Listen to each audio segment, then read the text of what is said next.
Paar jaar terug, toe het al my kinders nog by my gebly, maar ou boet was vir een of ander rede nie by die huis nie.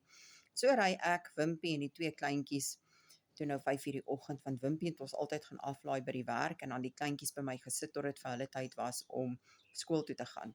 So ry ons tot by die garage en ek het die vorige dag bygekry.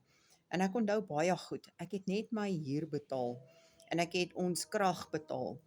Toe is daar R800 in my rekening, 800 en 'n paar rand, 800, nie eers R900 nie.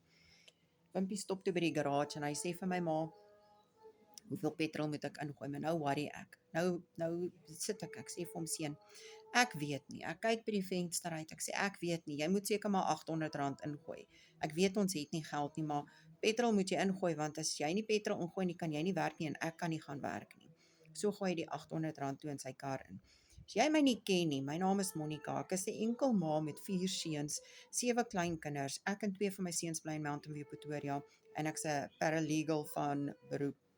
Ek verkoop die Legacy Builder as 'n side hustle. Ek wens so, ek het jare terug die geleentheid gehad om die digitale bemarkingsstelsel te leer en om vir my en my kinders daai tyd al 'n beter lewe te gee.